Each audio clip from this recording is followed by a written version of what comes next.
una referencia a una página de Wikipedia donde resalta que es lo más relevante de la notación de índices. Está espectacular. ¿Está? Más claro no canta un gallo, dicen en Venezuela. No sé si también. Es muy corto lo que quiere decir sobre la notación de índices, y es eso nada más, una convención que simplemente elimina el símbolo de la sumatoria, pero hay condiciones para que se aplique. ¿Qué otra cosa comentar? Pronto vamos a, no sé si hoy mismo, montaremos el segundo práctico, perdón, el primer práctico. El segundo, primero no está listo, no estaba listo todavía.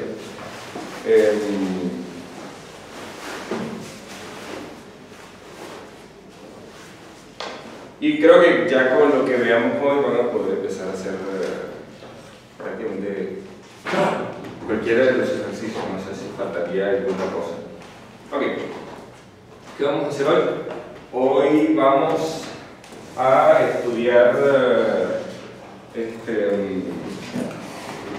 funciones y distribuciones de carga. ¿Ya? Y esto es en particular porque surge en muchos contextos la necesidad de utilizar la delta de Dirac. La delta de Dirac es una cosa muy rara. Vamos a ver, delta.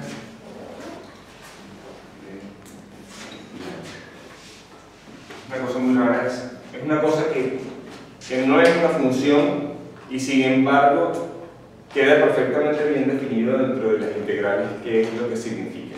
La delta como función, porque estamos acostumbrados a que toda cosa que escribimos con una dependencia en x pensamos que es una función. Bueno, en el sentido de las funciones esto sería una función que es 0 si x es distinto de 0, y que es 1 si x es igual a 0. Perdón, es infinito. Es infinito si x es igual a 0. ¿Por qué no es una función?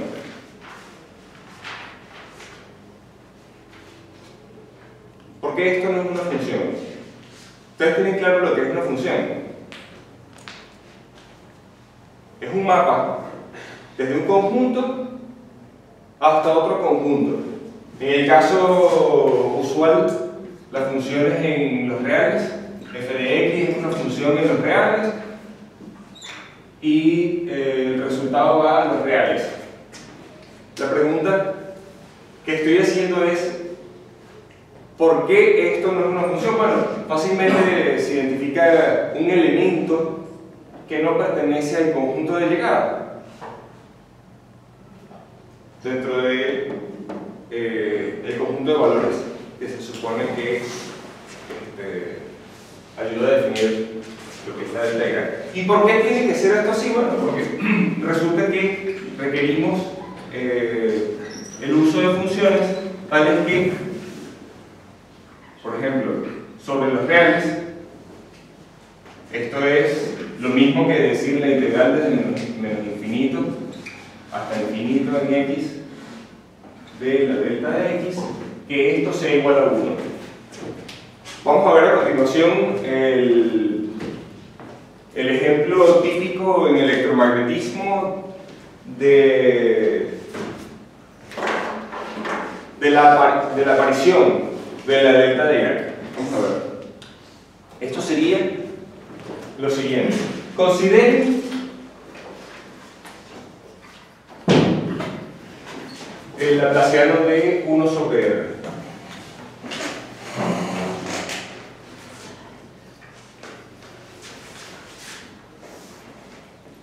O lo que es lo mismo, la divergencia de R entre R vector entre R cubo. Vamos a ver el laplaciano de 1 sobre R. Por supuesto, por definición, esto es la divergencia del gradiente de 1 sobre R. Vamos a utilizar lo que hemos definido hasta ahora para describir de la manera más conveniente para nosotros estas cantidades. Por supuesto, esto lo podrían hacer ustedes también en coordenadas cartesianas y les recomiendo que para practicar esta derivada en particular que utilicen coordenadas cartesianas. El gradiente de 1 sobre R se define en coordenadas arbitrarias como G a B derivada A de 1 sobre R por el B, que es el vector base, ¿cierto? Así es como habíamos definido el gradiente de una función.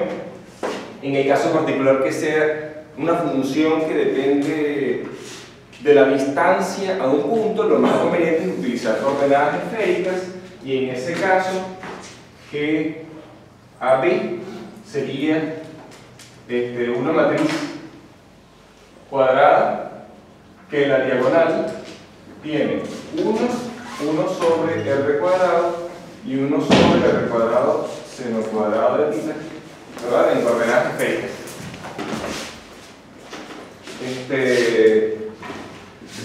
Pero fíjense ustedes que las derivadas respecto a la coordenada A va a ser difícil de hacerlo solamente cuando A sea igual a R. Entonces, esto me queda con GR derivada R de 1 sobre R por ER más, ok, la derivada θ por θ. Por supuesto, aquí un número que tal y va a otro término que tiene derivada phi por phi, pero estos son 0. Lo voy a poner así mismo sin mucho detalle de cuáles son los valores de esos coeficientes. En este argumento es que la derivada con respecto a θ de R es 0 y la derivada con respecto a phi de R es 0, y por lo tanto aquellos términos se van. Lo único que me queda es esto, y GR es 1. Eso quiere decir que esto es menos 1 sobre R cuadrado por ER, ¿verdad?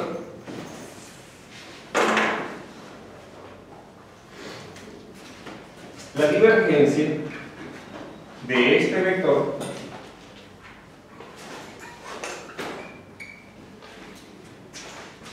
la voy a calcular utilizando aquella fórmula para la divergencia que es 1 sobre raíz de G, raíz del determinante de la métrica, por derivada A de las componentes del vector. Ahora, la única componente que tiene este vector es la componente R. No tengo más nada que hacer que poner aquí la derivada R de raíz de G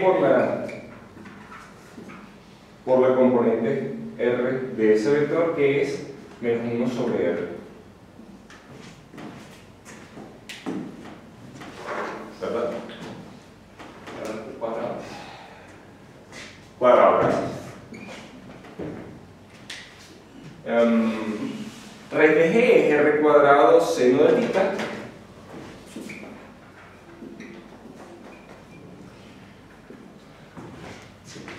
El seno de θ sale de la derivada, se cancela con lo del denominador, y entonces me queda, bueno, el menos también sale, vamos a poner menos 1 sobre R cuadrado derivada con respecto a R de R cuadrado por 1 sobre R cuadrado, y eso es 0, obviamente. En el sentido de las funciones, esto es 0. Laplaciano de 1 sobre R es igual a 0. ¿Alguien está en desacuerdo con eso?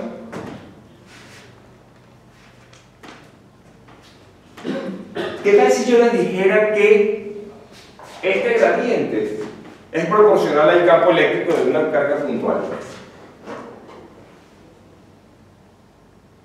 Bueno, si la divergencia es 0, la ley de Gauss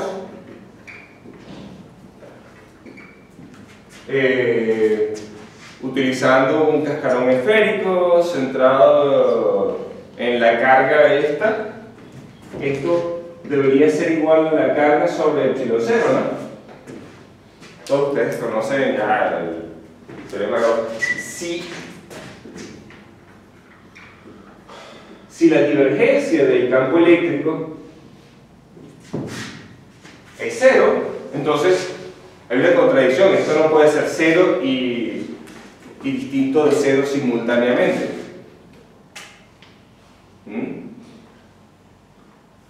No puede ser 0 y distinto de 0 simultáneamente. Entonces no es posible que esto sea 0.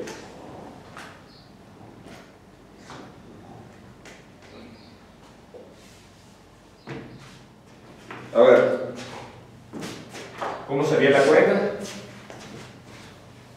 Vamos a calcular dentro de una integral. Vamos a calcular este laplaciano de 1 sobre R.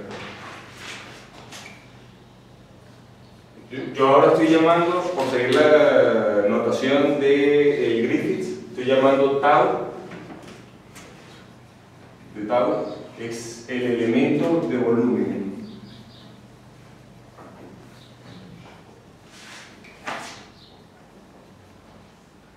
El elemento de volumen en el espacio, ¿no? Ok, esto que está acá es la divergencia de gradiente de 1 sobre R. Esto se escribe como la integral en tau, vamos a decir que sobre todo el espacio R3. R3 es el conjunto sobre el que vamos a integrar, por supuesto, de la divergencia de el gradiente de 1 sobre R, y utilizando el teorema de Gauss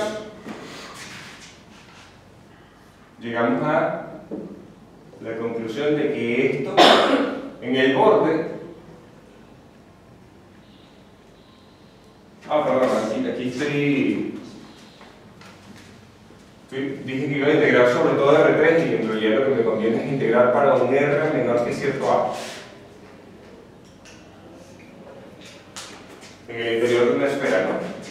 Y aquí integraría en R, en una esfera de R igual a, de radio igual a S2. S2 es la notación usual utilizada para identificar lo que es una esfera.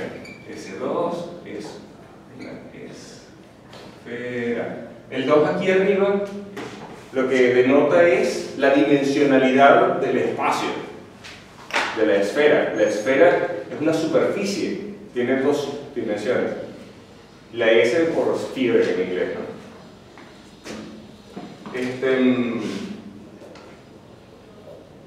Ahora, en lugar de un diferencial de volumen, aquí tendríamos un diferencial de superficie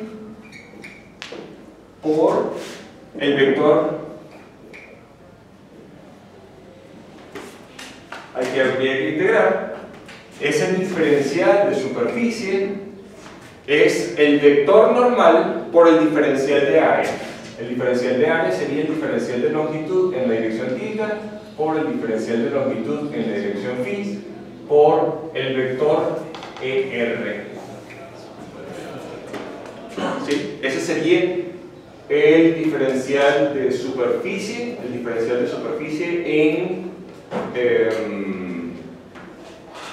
en el borde de la esfera.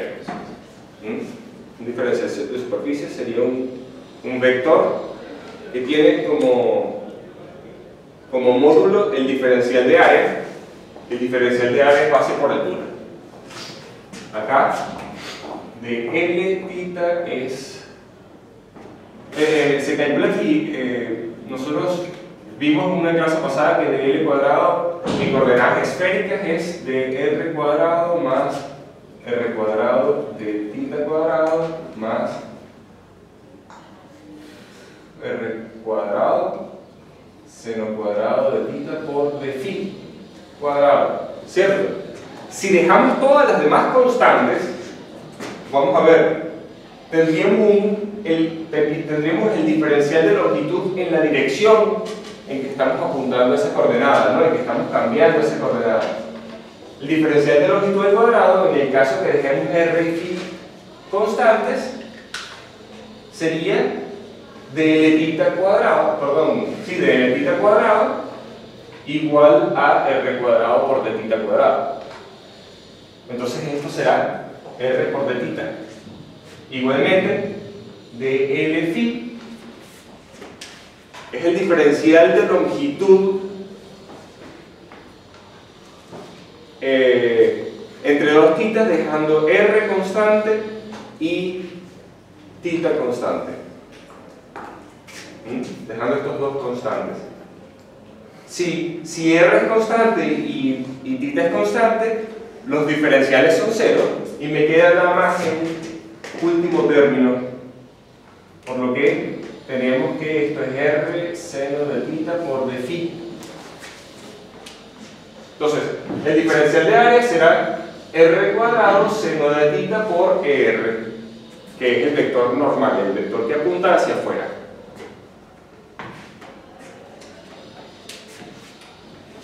Entonces, sigo esta igualdad, por supuesto, desde allá hasta acá.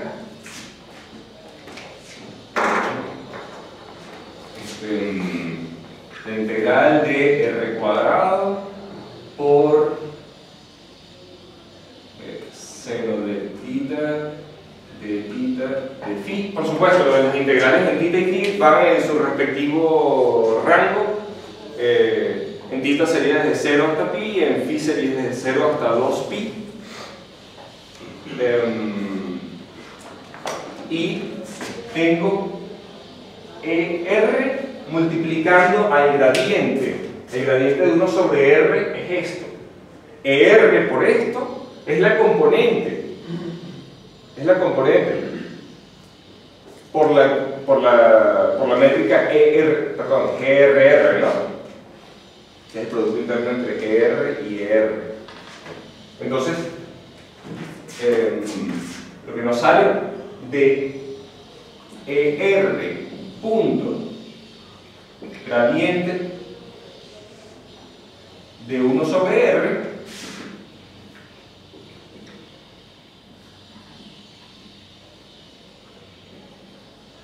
es menos 1 sobre R cuadrado.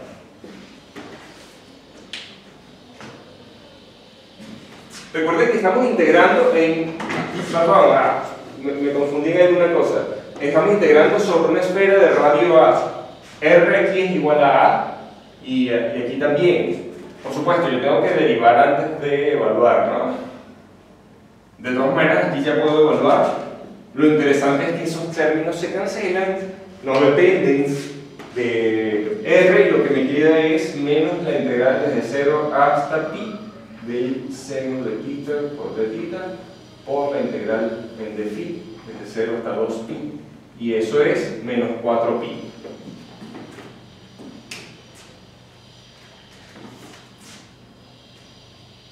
Hacer esta integral es muy fácil. La integral del seno es menos coseno, entonces al final inicial sería el menos coseno evaluado en pi menos coseno evaluado en 0. Sería esta integral solo vale 2 y esta vale 2 pi. 2 por 2 pi es 4 pi. Entonces no puede ser que esto sea 0. ¿Qué es lo que podríamos suponer? Bueno, que laplaciano de 1 sobre r es algo por una delta de Dirac evaluada en el origen. ¿Y cuánto debe valer ese algo? Bueno, si la integral de la delta de Dirac sobre la delta de Dirac es igual a 1, entonces si esto es proporcional a una delta de Dirac, claro, en 3 dimensiones, ¿no?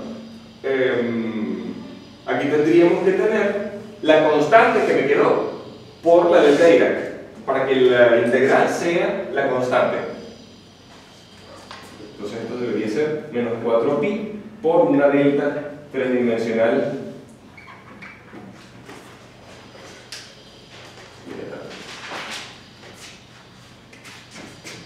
aquí me adelanto un poquito de las cosas que estamos haciendo. Esto es básicamente la multiplicación de tres deltas de Dirac. Esto sería delta de X por delta de Y por delta de Z. En coordenadas cartesianas, ¿no? En coordenadas esféricas no. No lo voy a hacer ahorita.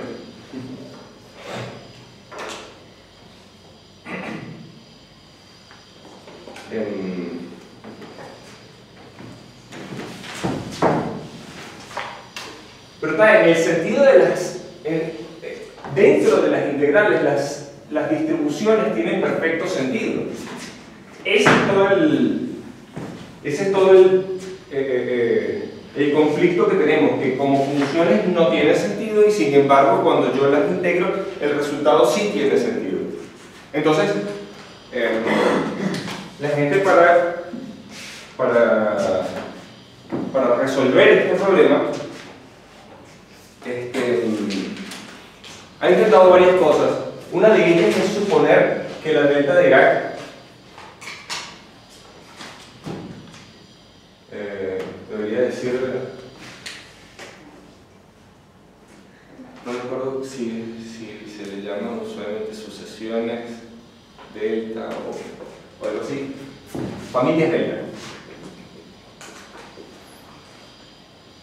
La gente ha intentado sustituir la noción esa de la delta de Dirac por la de una función que es perfectamente regular y luego introducir un límite. Entonces así, por ejemplo, uno puede tener, si yo tengo una función que en el origen tiene un pico que es infinitamente alto y tal que la función es infinitamente delgada, yo podría sustituir esto por una función, digamos, supongamos que tenemos el pico allí, por una función que fuese muy delgada, ¿verdad? Pero tal que yo dispusiese de algún parámetro que me permite regular el ancho del pico. Y por supuesto la altura. Entonces, la altura aumenta en la misma medida en que yo restringo el ancho de la función. Así, por ejemplo, hay varias familias delta. Una de ellas, por ejemplo, es considerar un rectángulo centrado en el origen, ¿verdad? Tal que la integral sobre ese rectángulo, es decir, el área de ese rectángulo, sea 1, pero por supuesto todos sabemos que el área del rectángulo es base por altura, entonces vamos a decir que esta es la base, entonces este punto es B medio, ¿verdad? Para que B medio de aquel lado más B medio sea B, y la altura debe ser 1 sobre B. Base por altura es igual a 1. Si yo hago el límite B tendiendo a 0, tengo esa función f de x que es igual a 1 sobre B si x está dentro del rango menos B medio hasta B medio y 0. Vamos a ponerlo de otra forma. 0 si x no pertenece al rango que estoy definiendo.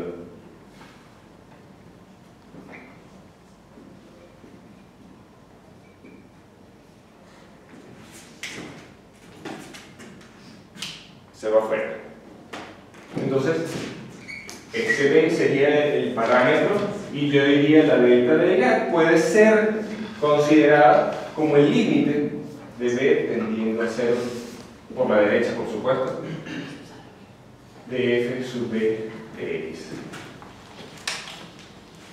Y hay muchísimas familias delta y hay algunas familias delta que no pueden definirse en términos similares a esto, La versión más general de esta sería considerar una función de x tal que su integral sobre todos los reales fuese igual a 1, ¿verdad?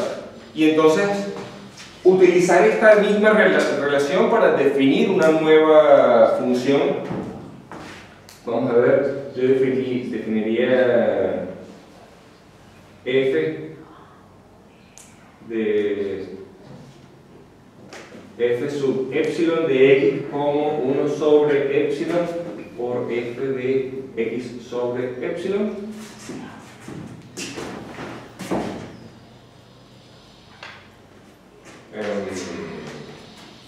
Y la delta. A ver, lo interesante de esta función es que la integral en x de 1 sobre epsilon por f de x sobre epsilon, fíjense ustedes, yo puedo hacer la integral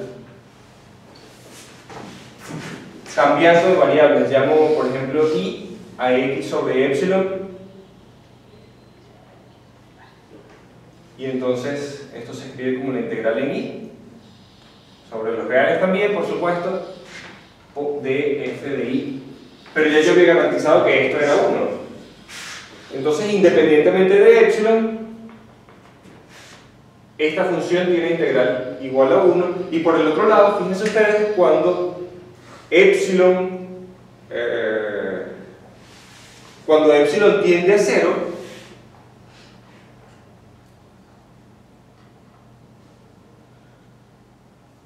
la altura de la función se va a infinito, pero eso no ocurre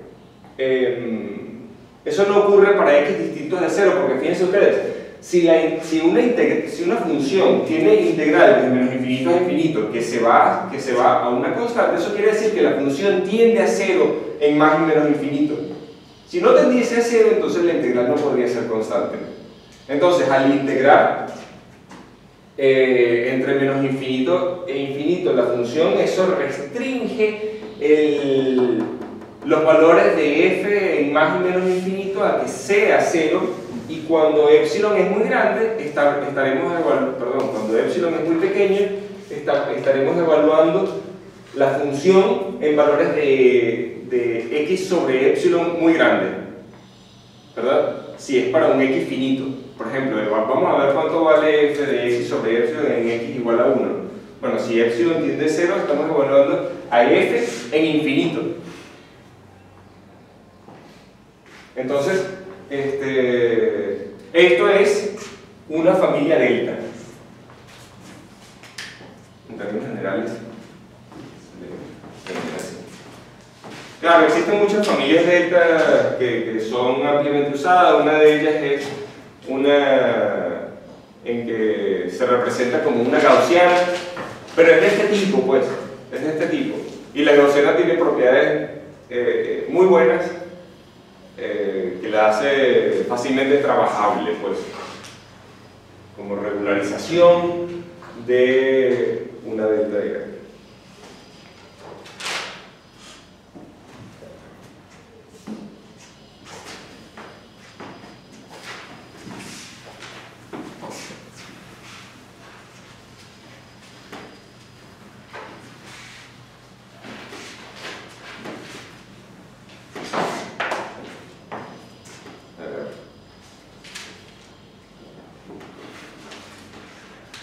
Ahora, una cosa que puede resultar un tanto confusa sobre las distribuciones en general es que uno puede tener distintas expresiones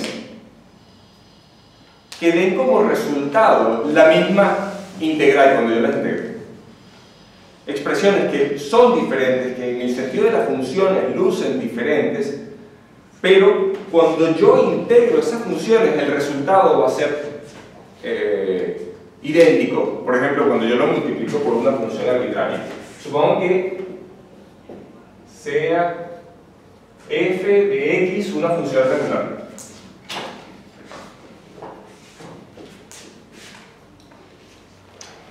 Una función regular es una función que es suave, por ejemplo, o una función que es suave a trozos.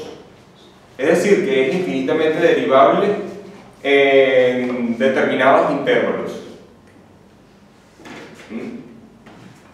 Una función regular es definible como una función por partes, por ejemplo, pero es función, es decir, no es infinito, etc.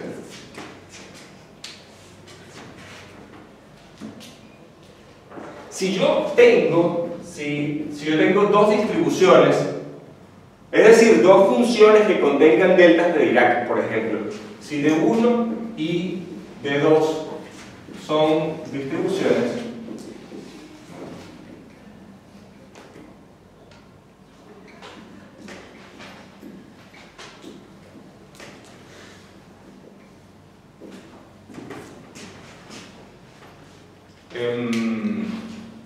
resulta que la integral, por ejemplo, de 1 con f puede ser igual a la integral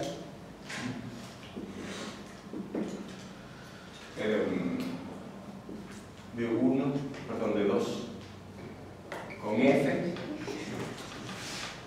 para toda función f de x regular.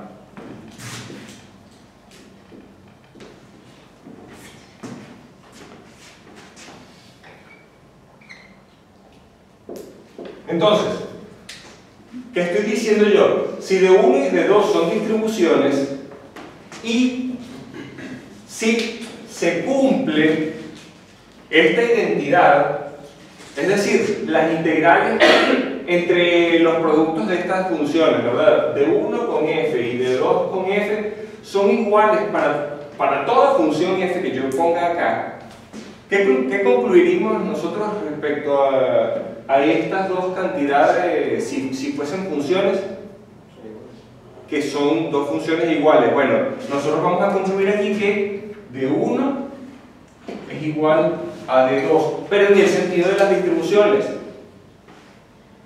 Y las expresiones que utilizamos para definir estas funciones pueden ser diferentes.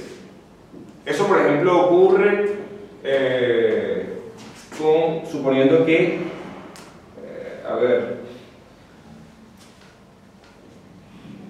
de 1 es igual a x por delta de x y de 2 es igual a 0. Esto es igual a esto, en el sentido de las distribuciones.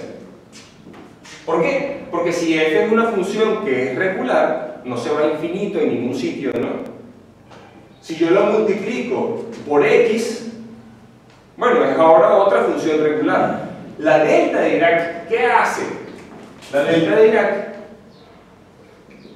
delta de x por f de x, ya que es igual a 0 en todos lados, entonces el único valor que importa de esta función en el rango de integración de los reales, el único valor de f que importa en toda esta integración es el que tiene en 0, en el único sitio donde la delta no es 0, donde el argumento de la integral no es 0. Entonces el valor de la integral sería f de 0.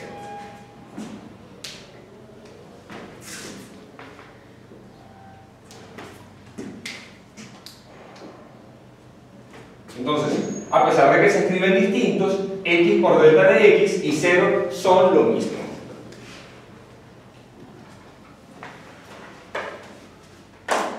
X por delta de x es igual a 0.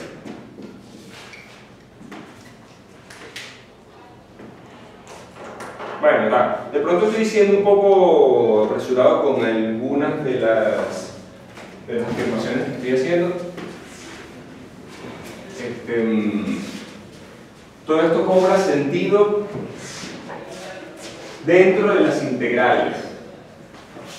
Ahora, dentro de las integrales, uno pone funciones. Y entonces es en el contexto del espacio de las funciones que uno puede definir de una manera más precisa qué es lo que son las distribuciones. Y vamos a empezar por ahí entonces.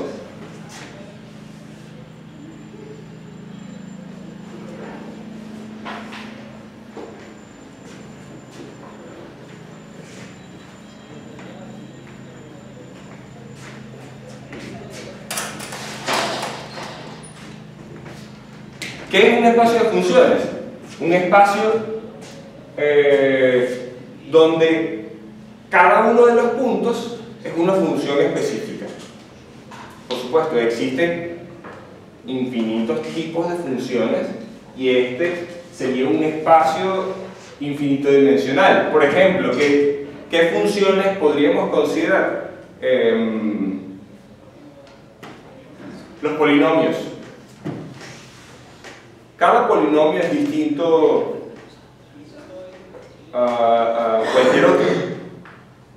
Si tiene un conjunto de números diferentes. Y por supuesto podemos tener polinomios de distintos grados. Infinitos posibles grados. Entonces los espacios de polinomios son espacios de funciones. Ya se pueden imaginar por ahí cómo va la historia de qué es lo que son estos espacios de funciones. Son cosas muy raras, muy difíciles de imaginar a simple vista en términos de nuestras nociones geométricas de lo que es un espacio, pero interesante es que uno puede definir un producto interno entre los elementos de esos espacios de funciones. También interesante es que los espacios de funciones son espacios vectoriales. F es un espacio vectorial. Y esto se justifica diciendo que si F1 y F2 pertenecen a este espacio de funciones y C1 y C2 pertenecen, por ejemplo, a los reales, entonces C1 por F1 más C2 por F2 pertenece también al espacio de las funciones. Ese es todo el argumento para decir que estos espacios son espacios vectoriales.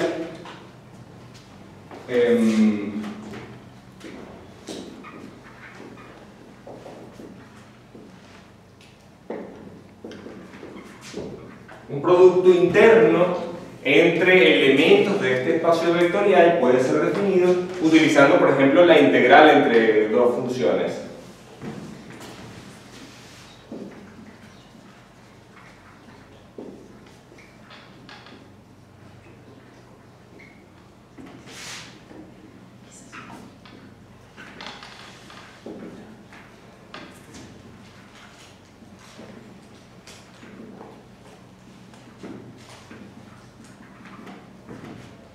Y este producto interno en particular es lineal en cualquiera de las dos entradas que tiene el producto interno. Es como los productos internos entre vectores. De hecho, también es una suma de números. Claro, es una suma infinita y cada elemento de la suma está multiplicado por algo infinitesimal. Entonces, hay sutilezas. Hay sutilezas en esta analogía entre los productos internos en dimensión finita y en espacios infinitos. Ok.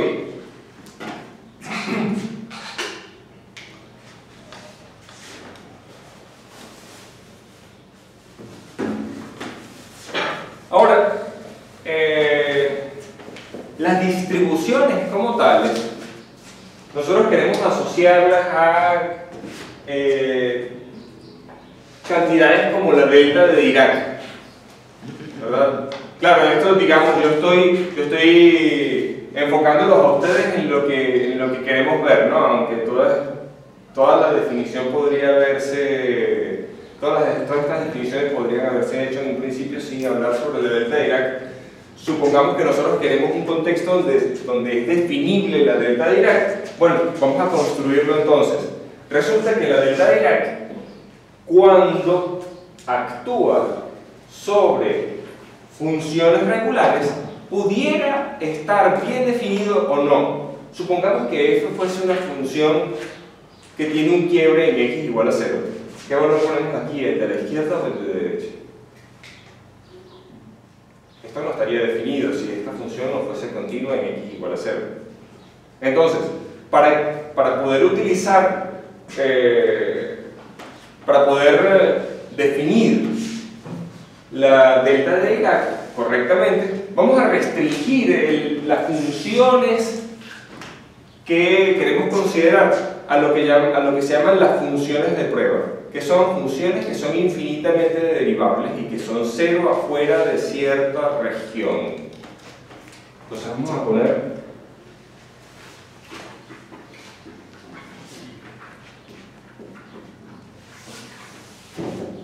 las funciones de prueba phi de x son infinitamente derivables. Eso se escribe diciendo C infinito. C0, por ejemplo, serían las funciones continuas, ¿verdad? Yo no sé si ustedes recuerdan esa notación. C1 sería diferencial, eso quiere decir que su derivada es continua. C2 sería que su segunda derivada, creo que por ahí va la cosa. C2 sería que su tercera. Bueno, alguna de esas. C infinito quiere decir que su derivada infinita es continua. Todas las derivadas son continuas. Eso como un primer requisito, y que sé que las funciones phi de x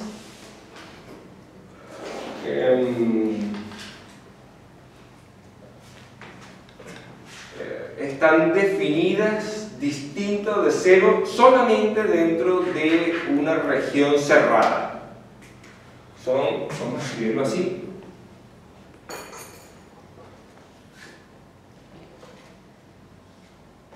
Ok. Existe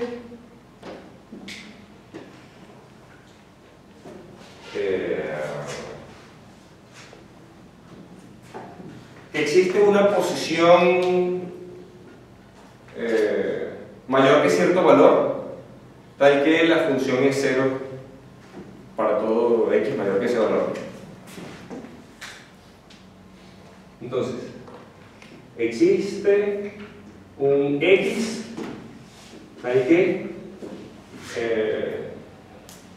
phi de x es igual a 0. No existe un x, no existe un L menor que infinito, por supuesto.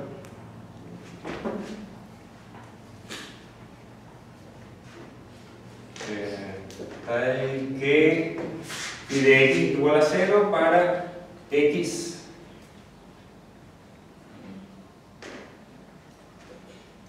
es mayor que L. Y lo mismo al contrario, es decir, de 0 fuera de cierto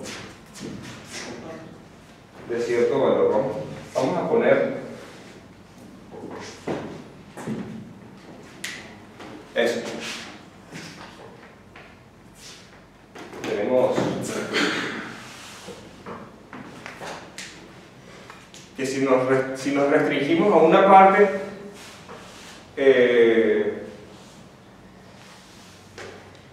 a la parte externa del conjunto que va entre menos L y L, entonces existe un valor de L tal que esa función es estrictamente 0. Todas sus derivadas son 0, etcétera, ¿no? Es decir, no piensen que se puede utilizar la serie de Taylor para saber cómo es la función en su conjunto. Son funciones que no son analíticas en ese sentido.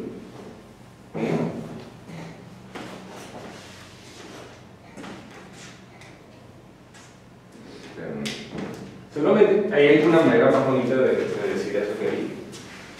Soporte compacto, que tiene soporte compacto. Sí, esa sería la manera técnica de hacerlo. En L también es infinito. X igual a L también es infinito. No. Ese phi de X es 0 si X es mayor que L.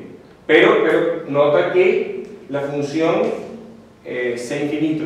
Entonces, en todo el espacio. Sea infinito quiere decir que es infinitamente derivable en todos los puntos. Era eso lo que preguntabas, ¿verdad? En L como tal. Y existen ejemplos de funciones que son así.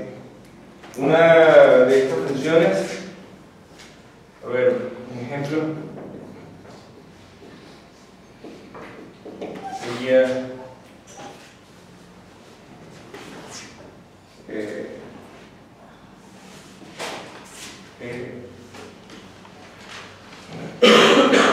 menos 1 sobre cuadrado menos 1 si X es menor que 1 y 0 si X es mayor que 1. Esta función lo que tiene de especial es que cuando X cuadrado se acerca a 1, a ver, no, esto siempre es negativo. Vamos a ver. Esto siempre es negativo. Ajá, así como lo puse, siempre es negativo. Cuando X se acerca a 1, esto va como 1 sobre un número que es negativo y que tiende a 0. El argumento de la exponencial tiende a menos infinito. E a la menos infinito es 0. Entonces tiende de manera muy suave hacia, es decir, tiende muy rápidamente a 0 cuando nos aproximamos a X cercano a 1, desde adentro. Y ya afuera, esta función es se define como estrictamente 0. Incluyendo el punto, porque esto en X igual a 0, X igual a más o menos 1 no está definido, ¿no?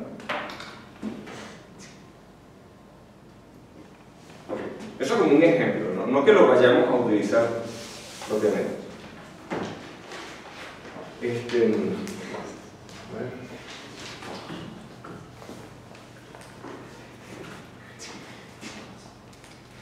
Ok, luego resulta que las distribuciones, como tal,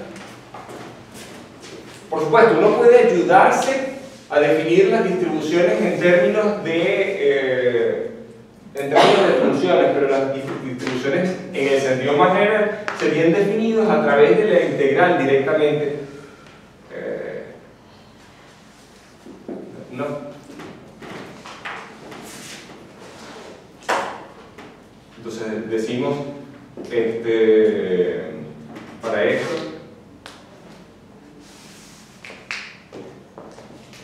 sea de un funcional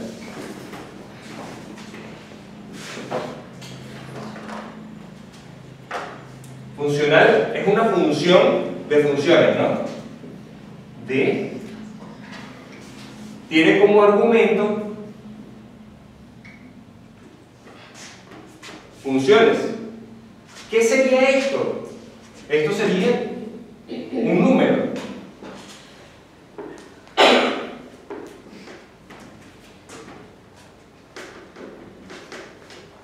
Y en particular,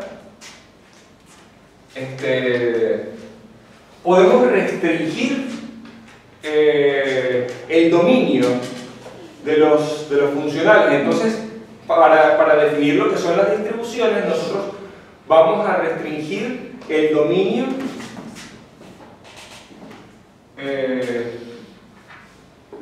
a las funciones de prueba. Y el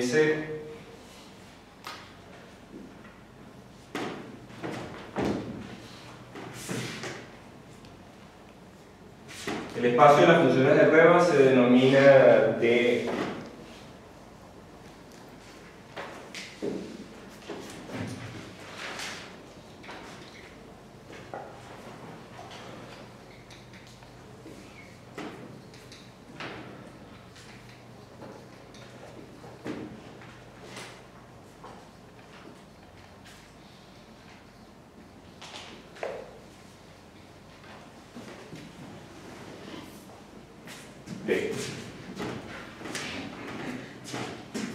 Esta D no es aquella misma, ¿no?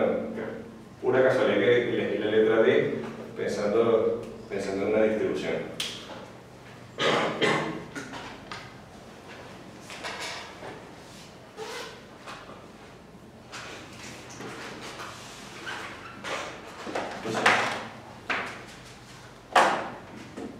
Ok, ahora, un funcional puede ser cualquier cosa. Por ejemplo, la integral sobre x en R de phi cuadrado, o de una constante determinada por phi cuadrado. Aquí phi cuadrado es, o phi al cubo, por ejemplo. Esto que está acá no es un funcional lineal, pero sí es un funcional sobre las funciones de prueba. Esta integral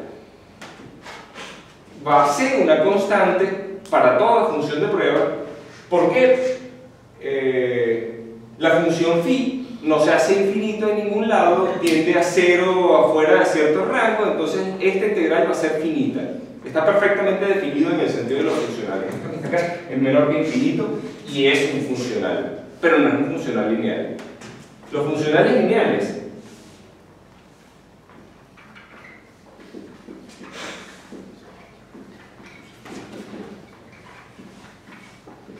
sobre las funciones de prueba son tales que uno puede agarrar, por ejemplo, esta función D o esta distribución D es etiquetada de alguna manera por el conjunto de valores dado por esta función multiplicado por phi de x. Esto sería lo que uno llamaría D de phi. La integral, por supuesto, sobre los reales.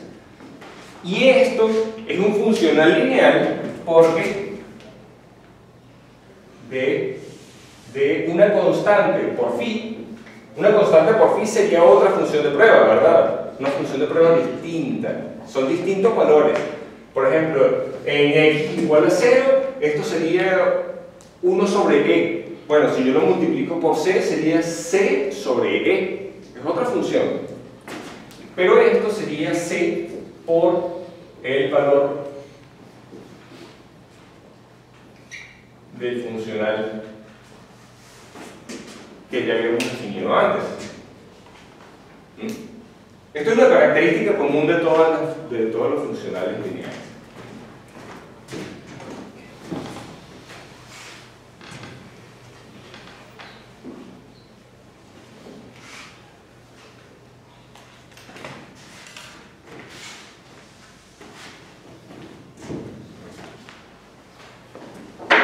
Ok. Ahora, las distribuciones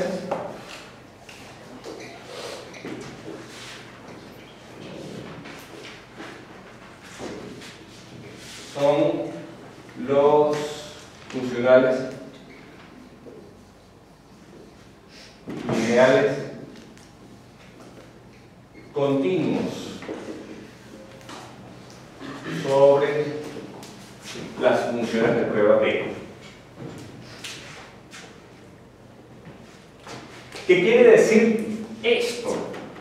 Bueno, lo que quiere decir, al igual que que cuando yo tengo una función f de x, si una función f es continua, entonces el límite de x tendiendo a un cierto x, perdón, vamos a decir este f de x será igual al límite de y tendiendo a x de f de y. En todo sentido. Entonces, yo podría elegir una cierta familia de funciones de prueba, phi n, o vamos a llamarlas, sí, phi n, sea phi n una sucesión de funciones de prueba y phi de x igual al límite cuando n, por ejemplo, tiende a infinito de phi n de x.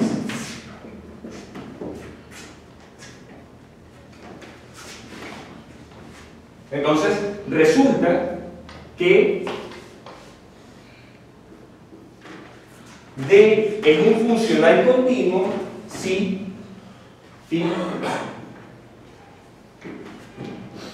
es igual al límite de n tendiendo a infinito de D por phi n. Es lo mismo, es lo mismo. Ahora, si escribimos el lado izquierdo en términos del límite, lo que quiere decir esto es que la integral va a conmutar con el límite. Yo puedo sacar el límite de la integral. Puedo sacar los límites. Si no puedo sacar los límites, entonces no es un funcional lineal continuo, no es una distribución. ¿Verdad? Y eso me simplifica muchísimo las cuentas que yo podría sacar en estos términos. Ahora, yo no voy a profundizar en esto porque de todo esto lo único que vamos a hacer es utilizar una y otra vez la delta de Dirac. Yo aquí nada más estoy apenas rozando el tema de lo que son las distribuciones. ¿Ok? Es decir, si ustedes quieren quedarse con lo que ya yo di sobre distribuciones, es suficiente. Ahora, lo que hay que hacer es aprender a sacar algunas cuentas con distribuciones. ¿Con cuál? Bueno, con aquellas que relacionadas a la delta de Dirac.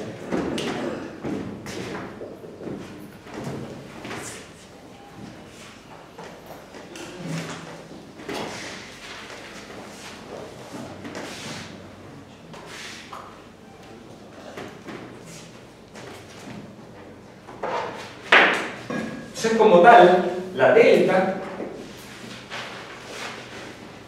de Dirac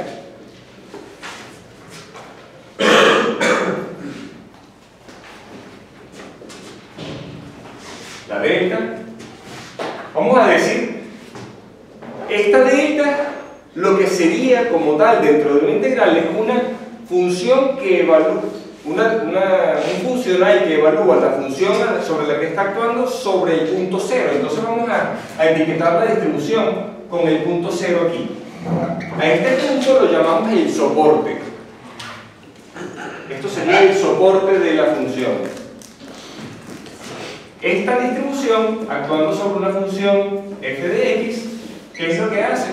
Esto como tal estaría definido como la integral sobre x de la delta de x por f de x y es f de 0.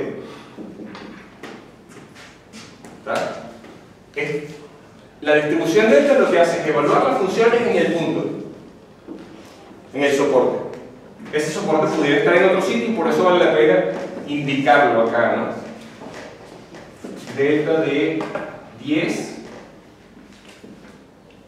de f de x Claro, esta notación la vamos a desechar muy pronto, ¿no?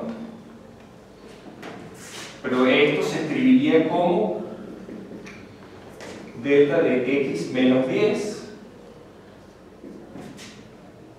Y lo importante es el punto donde el argumento de la delta se hace 0. El soporte es el punto donde el argumento de la delta se hace 0. X igual a 10. O x menos 10 igual a 0. Por f de x. Bien.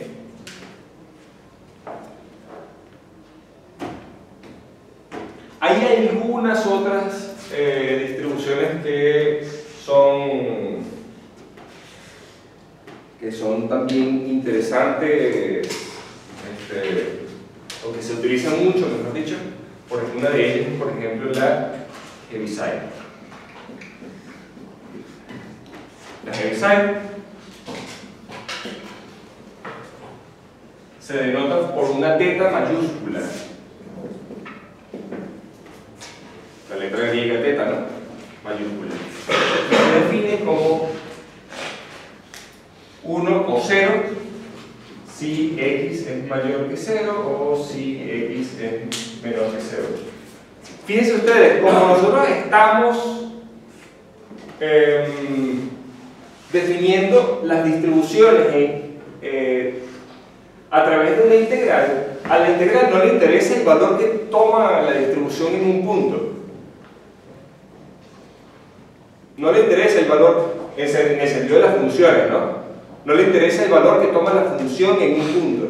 No importa el valor que toma en x igual a 0. Entonces lo podemos dejar el 0 como indefinido. O si ustedes quieren, pueden añadir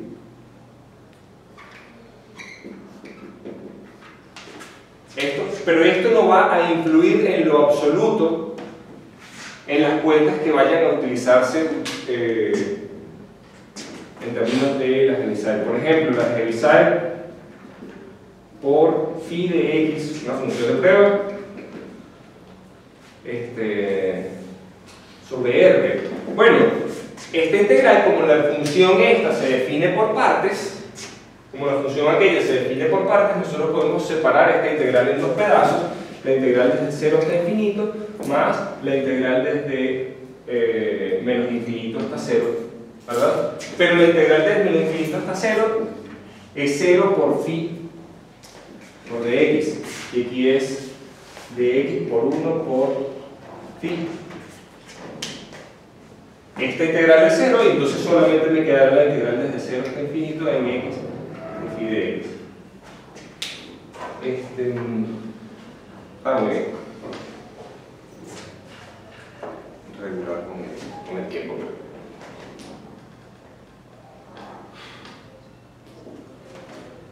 Si somos justos con la rigurosidad matemática, en realidad el argumento de que, bueno, como la integral, vamos a hablar nuevamente sobre el laplaciano de 1 sobre r, como el laplaciano es 0, para x distinto de 0, entonces debe ser una delta de Dirac. Ese argumento en realidad tiene muchos fallos. Existen muchos ejemplos donde ese tipo de argumentos no es válido, ¿no? Y la manera de establecer claramente si eso es cierto sería utilizando estas integrales. No lo voy a hacer aquí, no lo voy a hacer acá, pero la manera razonable, la manera legítima de demostrar que el laplaciano de 1 sobre 0 es menos 4pi por delta de Dirac sería decir, ok, voy a calcular cuánto es el laplaciano de 1 sobre r por una función de prueba en 3 dimensiones. Integro de tau. Tau es de x por de y por de z, o en coordenadas numéricas no corresponde. Y aquí esto lo integro sobre todo R3. Eso es lo que yo debo hacer. Y si, vamos a ver, esto sería una función de la posición R, ¿no? Si es cierto que esto es menos 4pi por la delta, tengo que demostrar, o el resultado de mis cálculos tienen que dar que esto es menos 4pi por la función evaluada en el punto 0.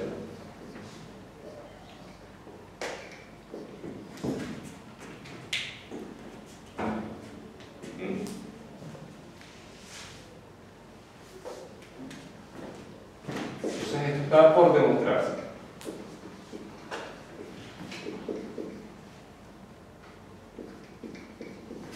Ok, no es tanto del interés del curso en general, así que no lo voy a demostrar acá.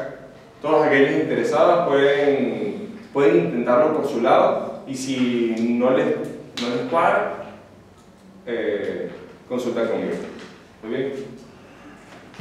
Pero sí es cierto, se puede hacer rigurosamente esa demostración. Bueno, quedan 20 minutos.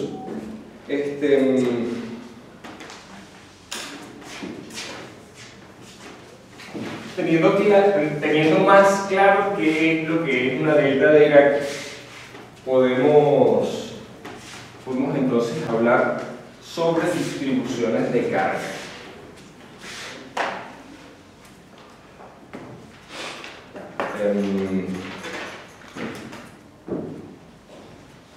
Por supuesto, nosotros nos podemos plantear desde el punto de vista físico la cuestión de qué son las cargas, cómo nosotros tomamos las cargas desde el sentido físico, pero nosotros podemos ponernos bien pragmáticos respecto a las observaciones. Nosotros en los laboratorios lo que vemos es que existen fuerzas, ¿verdad?, entre los cuerpos, y entre estas la que es más fuerte, al menos en los dominios donde podemos explorar utilizando un laboratorio aquí, por ejemplo, en alguno de los cursos, serían las fuerzas que no son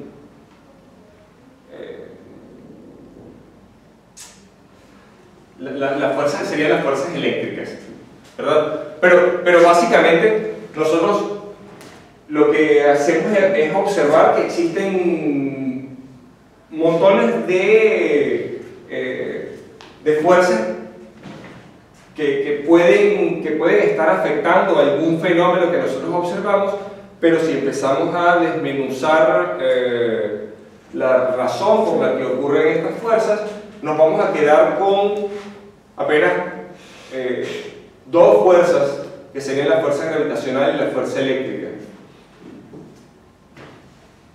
Existen otras fuerzas, pero nosotros, digamos, con los equipos de un laboratorio aquí, por ejemplo, de los que ustedes utilizan, no se llegan a energías tales como para que los fenómenos sean afectados por esas fuerzas. ¿Sabes? Prefiero la fuerza fuerte y la fuerza débil.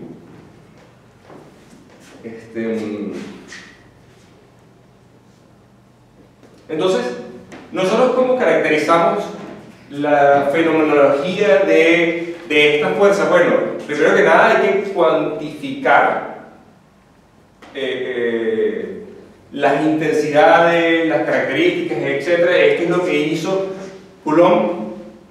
Coulomb determinó que él puede definir una cantidad que se llama carga, tal que la fuerza es proporcional, la fuerza que siente una partícula es proporcional a la carga que tiene esta. Y es importante en este contexto que si existen otras cargas, la fuerza que siente una carga debido a otra no es afectada por la fuerza que siente la misma carga debido a cualquier otra que no sea de ese par. Es decir, aplica el principio de la superposición. El principio de superposición lo que dice es que la interacción entre dos cargas no es afectada por una tercera. Por supuesto, estas dos cargas van a sentir las influencias, van a sentir efectos debido a la tercera carga, pero puede describirse en términos, digamos, discriminando cada una de las cargas. Primero considero la de una, después la de otra y la de otra y así sucesivamente. Entonces, si yo tengo, por ejemplo, n cargas, 1, 2 y n, si yo tengo n cargas, la fuerza que siente, por ejemplo, una carga Q, la fuerza que siente Q va a ser igual a la fuerza que siente Q debido a 1 más la fuerza que siente Q debido a 2 y así hasta la fuerza que siente Q debido a M.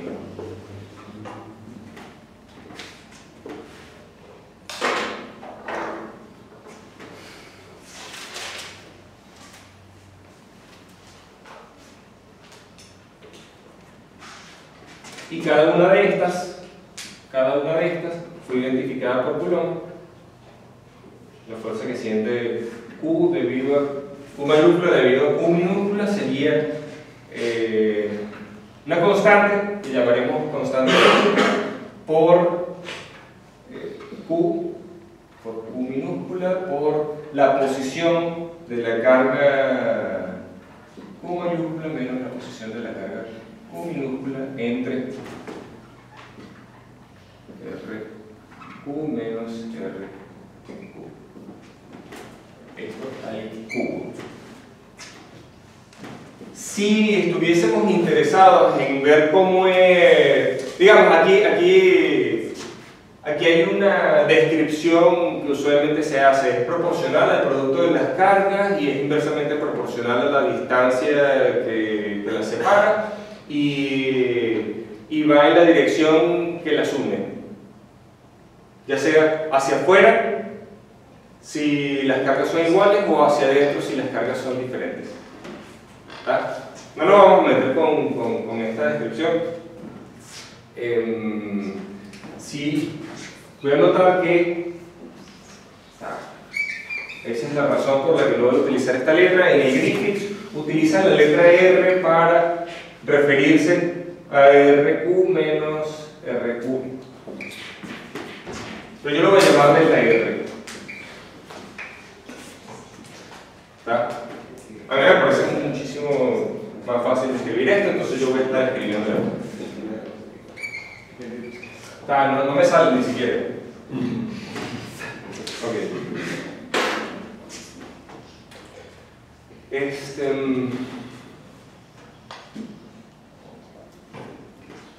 Gracias a este principio de superposición, entonces nosotros podríamos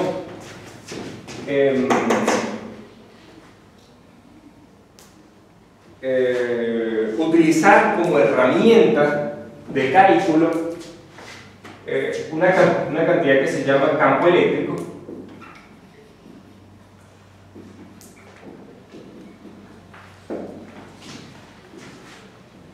Y el campo eléctrico es definido utilizando la fuerza de Coulomb. Esto sería la fuerza que siente una carga Q entre la carga, pero hay una sutileza acá, y es que supongamos que tenemos estas n partículas, ¿verdad? Queremos saber el campo eléctrico en esta región.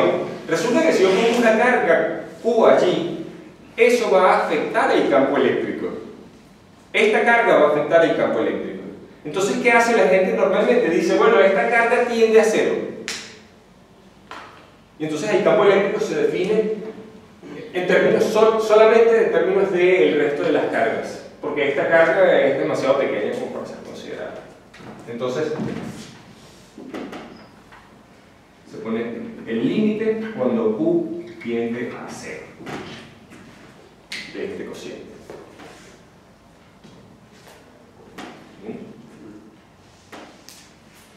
Por cierto, aquí no hablé de algo que debía, y es sobre las unidades. KE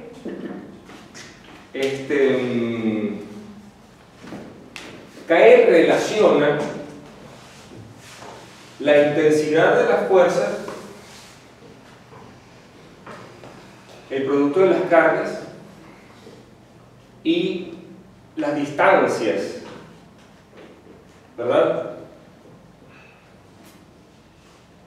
Y una cosa que está en juego acá para considerar seriamente el valor de K sería que nosotros tendríamos que haber definido ya cómo son las unidades de las cargas, cómo son las unidades con las que podemos definir las cargas, podemos cuantificar el valor de las cargas. Y claro, no necesariamente tiene que ser porque ser una unidad arbitraria como Coulomb, aunque Coulomb en principio fue definido como la cantidad de carga que atraviesa un conductor que tiene 1 ampere en un segundo, algo así, ¿verdad? La cantidad de carga que atraviesa un punto en el conductor en una corriente continua de 1 ampere durante un segundo. Eso es, en realidad un Coulomb es una cantidad horrorosamente grande, por eso ha habido, digo, horrorosamente grande en el sentido siguiente. Yo puedo crear un aparato donde, por ejemplo, pueda acumular fácilmente, digamos, un aparato, uno de estos aparatos como el, ¿cómo se llama este? El aparato de Van der Graaf, el generador de Van der Graaf, donde se acumulan cargas, digamos, por ejemplo, de 10 a la menos 6 Coulomb fácilmente. Y una millonésima parte de un Coulomb. Pero si ustedes llegan a acumular un Coulomb, eso es un aparato, para empezar, que es realmente peligroso. Segundo, que es extremadamente difícil aislar algún objeto para que acumule tanta carga en una región pequeña. Entonces tendríamos que tener 1 millón de generadores Van der Graaf, por ejemplo. Entonces, se han diseñado otros sistemas de unidades, por ejemplo, en unidades, no en el Sistema Internacional de Unidades, sino un sistema de unidades que se llama gaussiano. Por ejemplo, se define una cantidad que llaman el Stat-Coulomb. El Stat-Coulomb es la cantidad de carga necesaria para que dos cargas, estando a 1 centímetro de distancia, sientan una fuerza de una dina. Entonces, estamos hablando del sistema CGS. Eso sería un Stat-Coulomb. En ese sistema de unidades, K es igual a 1. Súper conveniente, porque K viene definido entonces en términos de... Perdón, las cargas vienen definidas entonces en unidades que hacen referencia a esa fuerza, ¿verdad? Pero de todas maneras nosotros utilizamos el sistema internacional, y en este sistema internacional KE puede ser determinado con altísima precisión. Por ejemplo, yo busqué y encontré este número 8,987,551,788,176,4. Todo esto por 10 a la 9. y por supuesto las unidades que corresponden, Newton por metro cuadrado sobre Coulomb cuadrado. Y esto no es un juego. Esta altísima precisión es alcanzada precisamente porque la electrodinámica es la electrodinámica cuántica es la teoría más exitosa que ha barrido con todas las demás en todos los aspectos experimentales. Entonces podemos llegar a comparar los resultados de la teoría con los resultados experimentales y este es el número que mejor cuadra, con la precisión del último dígito. O no recuerdo si la precisión es de los últimos 4, tal vez sea eso.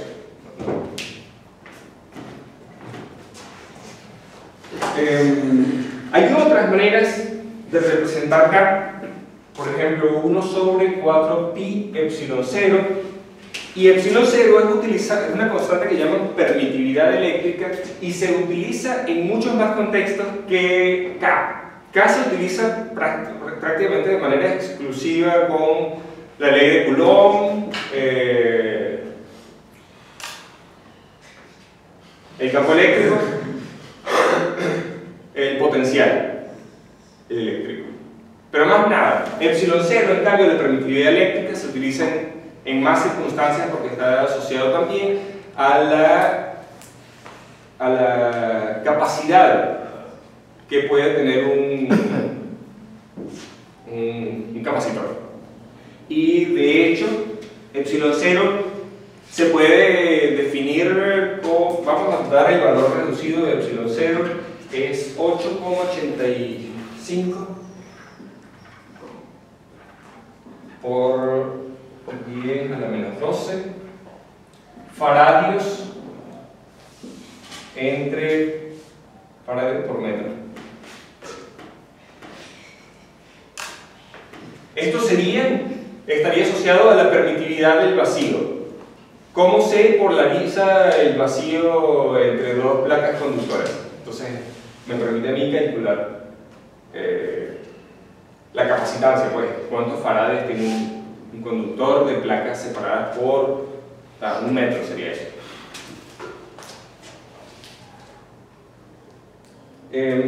También es usual, digamos, también se puede hacer en términos de la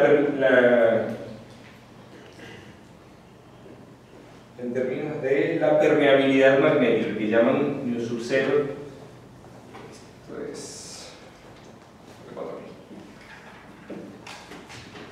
Puede resultar cómodo utilizar esta notación porque μ 0 es igual a 4pi por 10 a la menos 7. Y esto está en el sistema internacional y se puede también escribir en términos de esas unidades, que es el Henry sobre metro. Y Henry es una unidad de inductancia.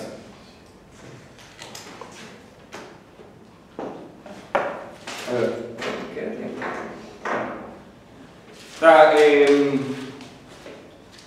No hablé nada sobre distribuciones de carga como tal, salvo que empezamos a escribir el campo eléctrico en términos de la fuerza de Coulomb. Existen maneras simplificadas o mejor dicho, fórmulas generales que le permiten a uno determinar cómo es el campo eléctrico en un punto, utilizando el conocimiento exclusivo de cuánta carga hay en cada punto y la posición de estos puntos. Entonces, este conjunto de números es lo que uno diría, nos dice cómo es la distribución, ¿verdad? Cómo están distribuidos, cómo están ubicadas. Pero en el mismo sentido, también podemos agarrar y definir una cantidad que se llame densidad de cargas que sea una distribución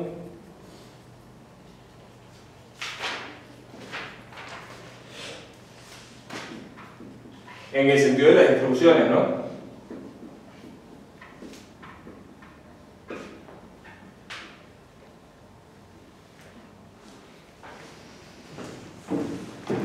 Y bueno, tal, lo dejamos así por hoy. La próxima clase vamos a estar trabajando, lo primero que haremos será trabajar esa distribución de cargas en sus distintos aspectos.